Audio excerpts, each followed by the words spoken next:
I believe that it's important for a man to outline whatever his standards are for himself. Don't make excuses for yourself. Go on that journey of developing yourself until you become whole. Because a lot of us are fractured and tattered based on the traumas and the situations that we've been through.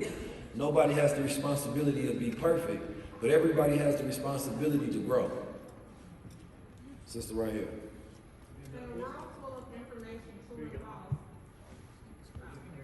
In a world full of information, true and false, how do you stay focused on your purpose? How do you discern what's for you when everything around you sounds so sweet? I mean, you know, sugar is sweet, but we know it ain't good for us. So if I got a plan for health, then I know I can't sit and eat sugar every day because I know what it'll do for me and what it'll do to me. Right? Going to the club is fun if you want to do that every single night, but you know it's going to delete your funds as well.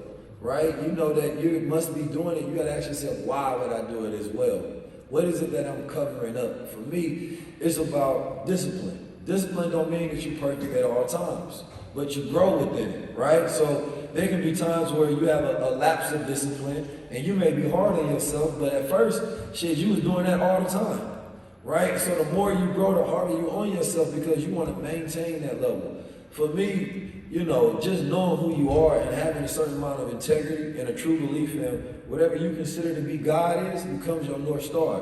So if I'm in a place where I know it's, you know, not conducive to my energy, right, to where I feel like I would have to give up a level of self in order to be accepted in this environment, I know that I'm selling myself out for whatever thing that I'm going for.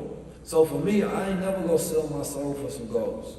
You know what I mean? That's the most valuable thing that I have. I see people with a whole lot of money, but they dead inside.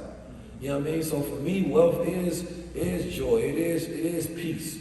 You understand me? Like it is being able to sleep at night with yourself. They just came out with an episode of Black Mirror, and it was a woman whose life was kind of like the Truman Show. They made a show out of it as it was real time happening.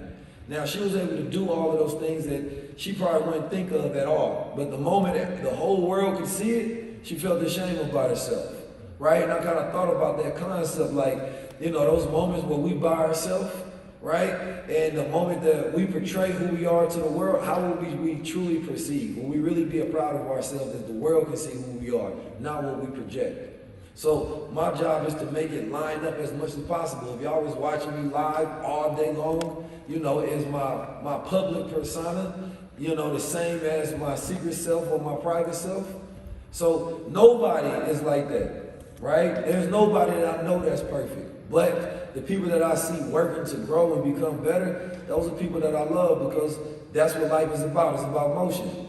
You understand me? So for me, you know, that choice between right or wrong, you can only make that choice based on where you at. But the idea of forgiving yourself is saying that I'm no longer that person that made that choice. Because now I got hindsight to look back and say, I don't want to continue to do that. That's the process of healing. My brother over here.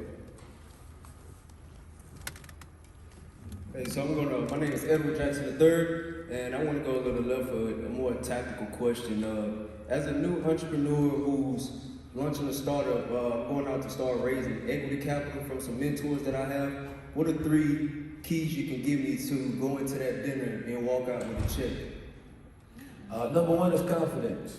Nothing beats confidence, right? You step in there because when a person is, number 1, if nobody likes to give a broke man anything, right? So it almost has to be in a matter where you already have what you're looking for, right? Rich people don't mind making more other rich people rich, right? So confidence, when you step in that room, I ain't never had a job interview where I didn't get the job. Because my goal was first, I had to have such a belief in myself that it was impossible for you to not be affected with that same self-belief, right? The other 2 is preparation. You got to know your business in and out, right? You got to be able to think about everything that could go wrong and prepare for that situation, right? So there shouldn't be a question, a history, or anything that they'd be able to stump you with. You understand me? And there's a certain level of expectation that they have. So you're supposed to either meet or beat expectation. If you meet expectation, then people are happy to invest and buy into it. You understand me? But even knowing the knowledge of your competitors and whatever marketplace that you're getting into, I think is key. And it's not about how they can make you money. The whole goal is how you're going to service them and why this is the best decision. Because if they're investing in you, they're not parting off with all their money. They obviously want to be able to diversify whatever dollars that they do have. So your goal is to convince them not just of the numbers, statistics, you understand me? Make them feel good about it. Sell them the vision of it so that they can walk away owning a piece of that, but don't get overly in the emotional part. Investors want to know numbers. If you don't know the numbers, they ain't gonna give you no math. So it's right here.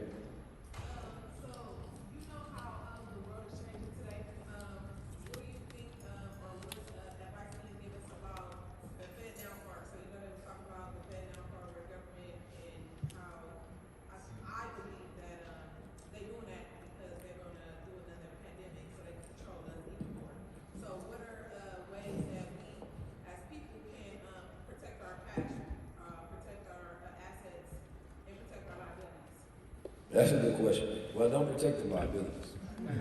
Let them go. But protect them assets, I know what you're saying. You know, first of all, you gotta have assets to protect, right? So, you know, a good investment is gold, right?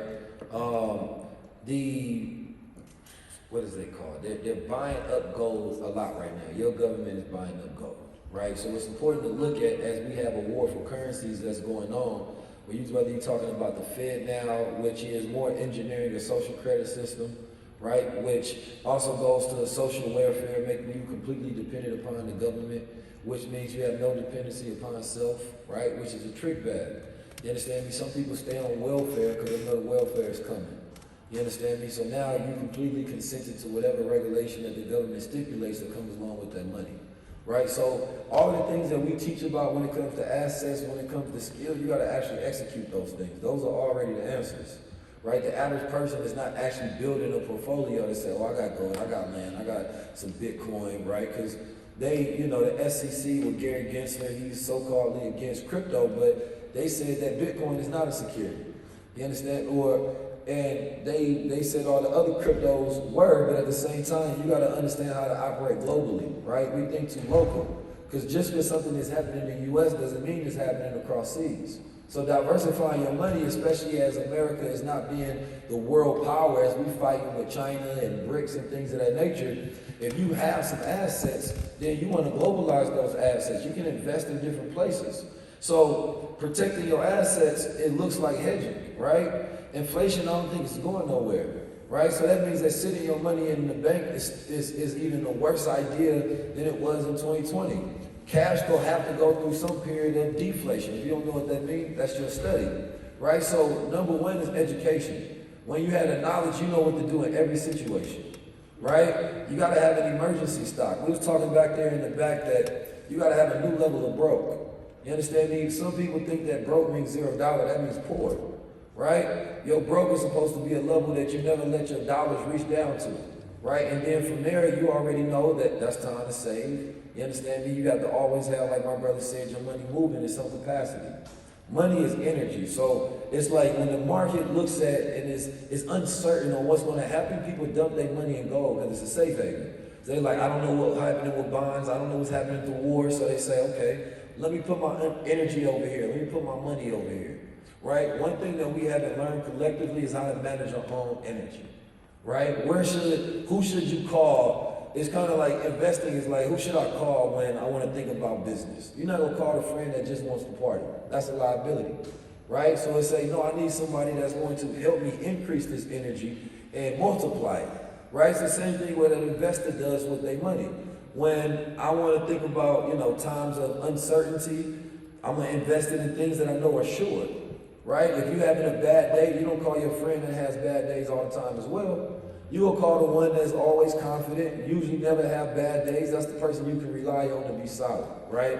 All of it is about managing energy, right? And once you become mature, you can do that. So study, right? If we look at the Fed now, you should be able to give me a full description on, what happens in the cycle of countries when they do these things.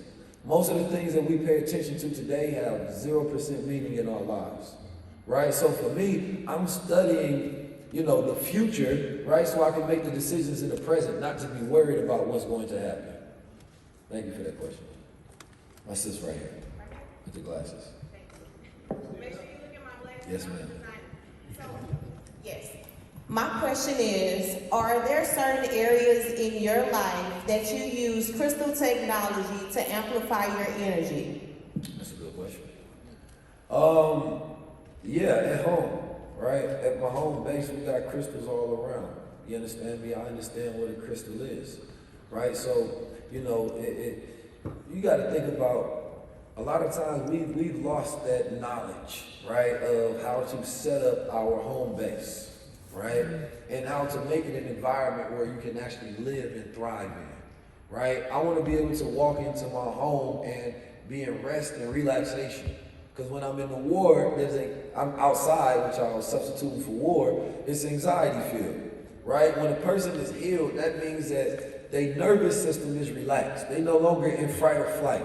So when I come home, it should induce that. So whether it's crystals that you're utilizing to enhance the vibrational field of your house, that's a real scientific thing, right? Or whether it's Palo Santo, or whether you're playing some binaural beats, or whether you have plants that's putting you in a state of nature. All those things are allowing you to be in a state of relaxation. Whether you're creating a clean house so you can actually think and your mind is not in disorder. These are tools for health, right? And there would be no wealth if they didn't correlate that to health. When a person is financially healthy, when a person is spiritually healthy, they are financially wealthy, right? They are spiritually wealthy. So, yeah, I like crystals. You understand me? I gotta go to another one just to be fair, because we got a short amount of time. Sister over here in front. Thank you so much. I have a 6-year-old son, and I want to know, irregardless of faith systems, would you recommend that children attend schools like MUI? 100%. You know, when we look at you said MUI, right? Muhammad University. That's right. You know, I went to a school called the Lightest Educational Center when I was young, right? And, you know, they didn't teach based on the curriculum of the world. Everything that I was taught there, I remember now, right? Because they taught based on your mental aptitude level, right? If you study how schools were formed and why they were formed, and you can go study the basis of how the food industry was formed, and these certain particular, they needed to create factories, and then they needed workers for those factories, and then they lobbied Congress, and they was the one creating education reform so they can get people to think a certain way so you can work for them. It's a farm, right? So a child getting an A in school means 0. I know parents love to celebrate that. That don't mean that they're going to be successful in life, right? Actually teaching them the certain skills on how to think, emotional resilience.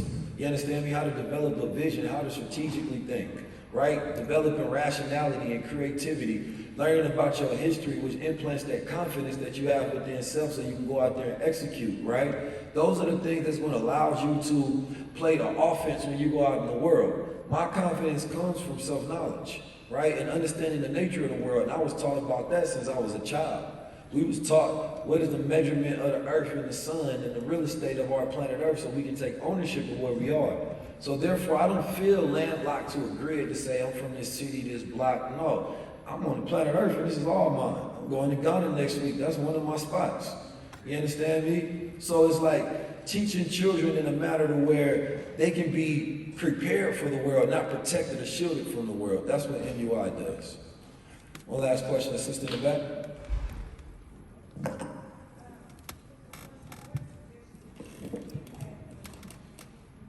I can't hear you.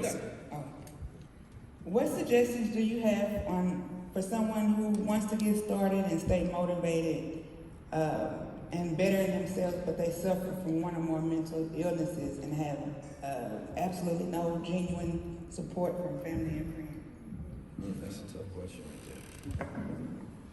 There's no easy magical pill for, you know, any of these things, right? None of it. Everything is a journey, right? I think that all of us, mostly everybody in America suffers from some degree of mental illness. We all have different degrees of it. And the word illness is harsh. I would just say, you know, we just on different spectrums when it comes to it. The idea, unfortunately, that family is supposed to support and the expectation that they're going to support creates more depression than anything, right? Because when they don't and we wish that they would, now we're battling with self of why not. And now we think that there's something wrong with us and now we have a problem that we can't solve. So what you have to do is decrease your expectations, number one. You understand me? You start step one and you have to go along that journey of gratitude. Every time you make little progress, thank yourself. You understand me? The problem is overanalyzing other people's success means you don't appreciate your own. You so busy, you can be making progress. You're not where you are when you started. When you seen somebody else on their 1,000 lap on their marathon. Why? Because they started before you.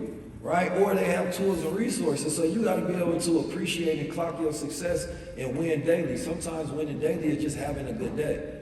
You understand me? Being in a good mood. You understand me? It's just having a day where you remember things to be grateful for. So one of the things that people can do is you wake up every single day, it's scientifically proven. You write down 3 things to be grateful for, right? Every day as you wake up and when you go to sleep, it repairs your mind and prepares it, right? 4 things to look forward to. So it amplifies your happiness, right? For me, if I got an issue, I study that problem, I study that issue, I study the tools and solutions on how I can fix that problem. So now mentally, I have the ability to think, and every decision that I make is from a solution-based, informed place.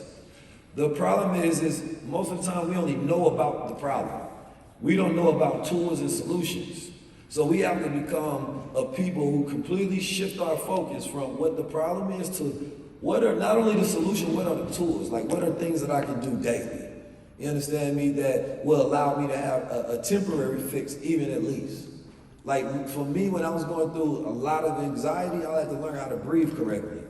You know what I'm saying? I had to learn how to take deep breaths and I did that a lot. People around me didn't know why, but it was a tool that I was allowing myself to use so that I could cope with what I was going through. It wasn't going to be the tool that fixed it, but it allowed me to go through it in a relaxed manner. So now I can cure myself by actually going through the journey. Most people are afraid of going through the pain so they don't get what's on the opposite side. Right? In the middle of it, they're like, no, I don't feel like going. So you'll start a journey, but you don't finish your journey, so you don't get the rewards of that journey. Mental illness a lot of times can be cured by going to nature. Right? How much time do you spend in nature versus how much time you spend in the city? The city breeds mental illness. Right? The ghettos, when you look at America, they create crime. That closeness and that proximity, human beings need a certain amount of space in order to breathe. You understand me? But when we are always on top of each other and we are in environments where we don't feel like we have options, right? Then therefore we can't even think correctly. All we can think about and we're re-triggered by the problem all day long. But when you go into nature, now your mind can flow, it can think, right? That's what I do when things build up too much. I go into nature, now I got new ideas, right? And I'm talking about walking by yourself, right? What the world thinks is crazy could just be a spiritual journey for you. Right? That's why I talked about that ring of fire that we go through, or the woman goes through, right, when she's giving birth. That's where we are expanding. So it may feel like pain, it may feel like darkness, but it's really preparing you for the next stage. What that next stage is, that may be the thing you got to figure out in order to understand why you're going through what you're going through. I think that's a wrap on time. I appreciate y'all. I love y'all. This tour has meant a lot to me.